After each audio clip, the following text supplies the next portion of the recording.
Hi everyone, welcome to another episode of the Moving to Australia podcast. In this episode, we will be talking about the core skills occupation list for the skills in demand visa.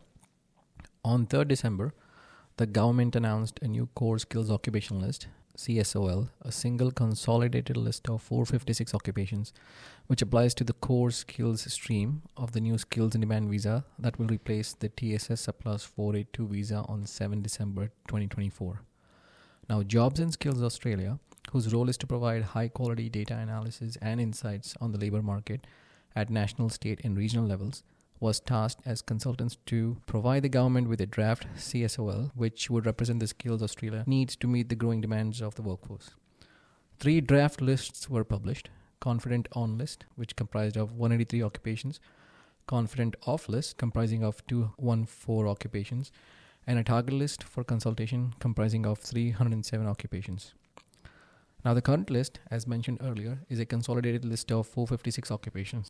Now, joining me in the studio to discuss all of this and giving a clear perspective of what this all means is Amitava Deb. Hi, Amitava. Welcome. Hi, Arun. Hi, everyone.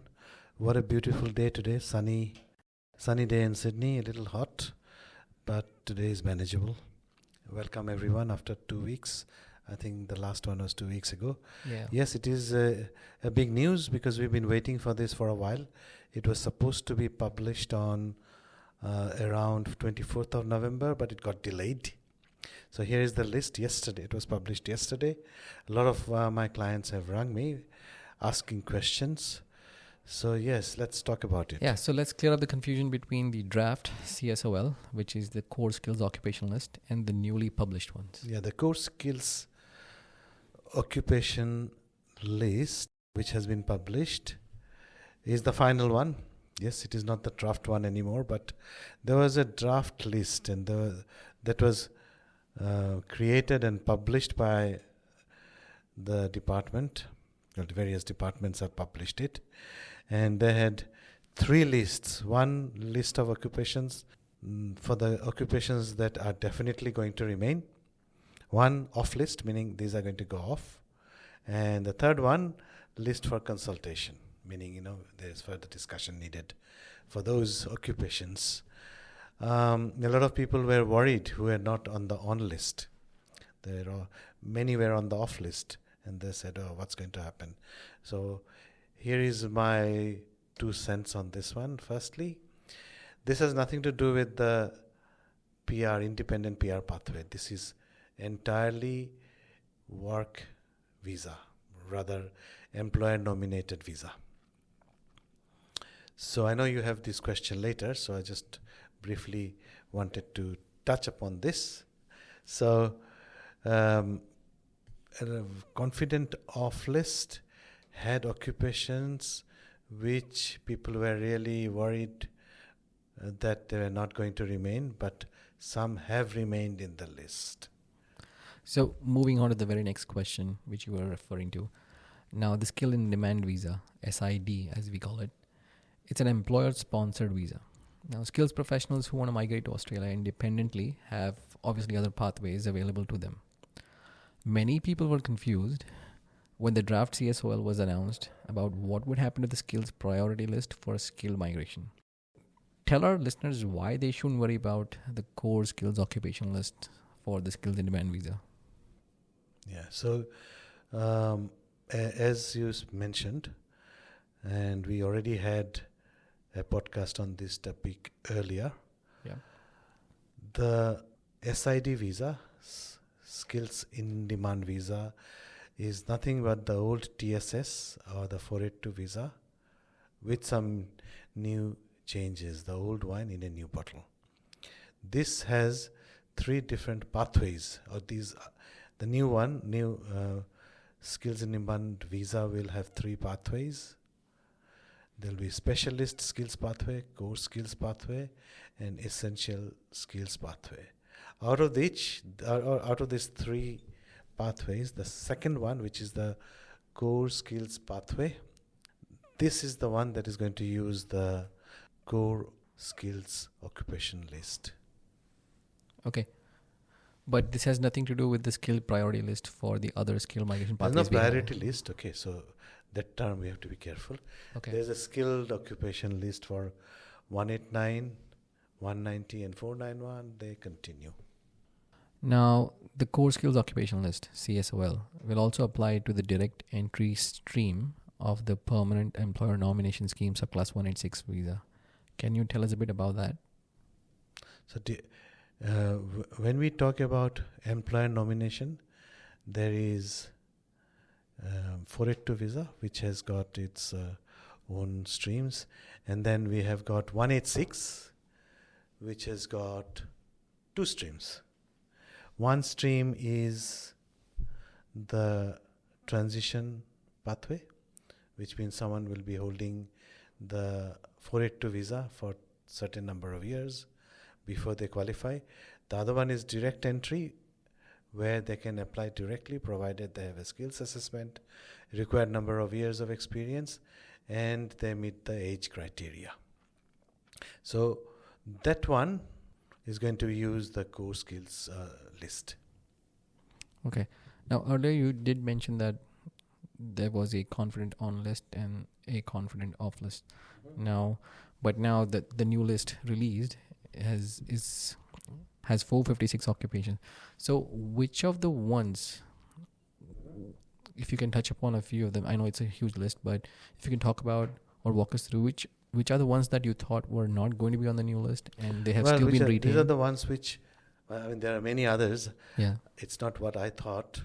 It's more like some of my clients were concerned because their occupations were on the off list and they were talking to some prospective employers about sponsoring them. So these occupations are, as an example, community worker.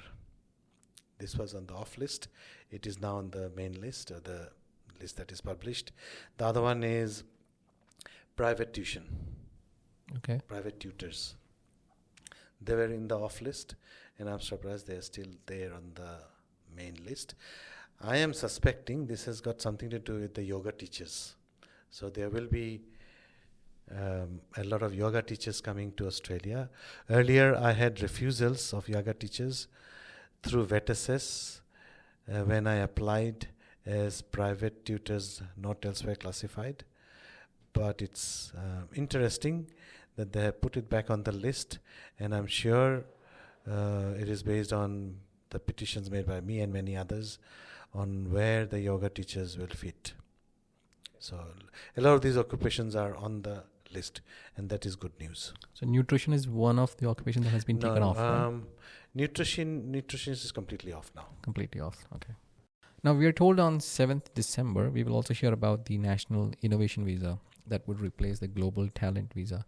Do you have any indication of what those reforms might be?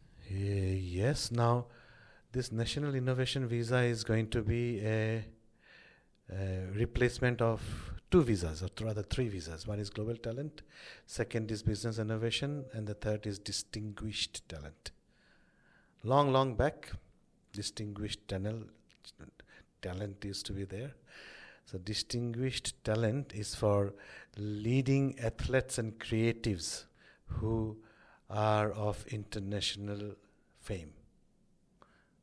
Yeah, for example, if Taylor Swift wants to migrate to Australia, that will be her pathway. Okay. Before it was Distinguished Talent, now she will use the innovation. I mean, not that she will want to, but an example. Okay. So who are the target applicants for National Innovation Visa? There are four groups. A, global researchers, so mainly PhDs who have international publications, recent publications. Not PhDs who have done PhD like 10 years ago and now doing nothing. So they are not innovating. Okay, they are disqualified. Very important. Second, top tier entrepreneurs. Someone know those entrepreneurs like Mukesh Ambani?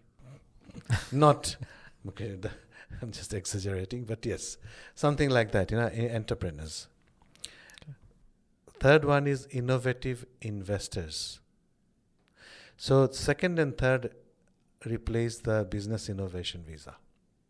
So it will be interesting to see what the prerequisites are. Earlier, Business Innovation Visa had points-based criteria, and turnover criteria. So even if you were, for example, a tobacco merchant making a turnover of 800,000, okay, and you satisfied the points test, you were an innovator. Does it make sense? No, it does not.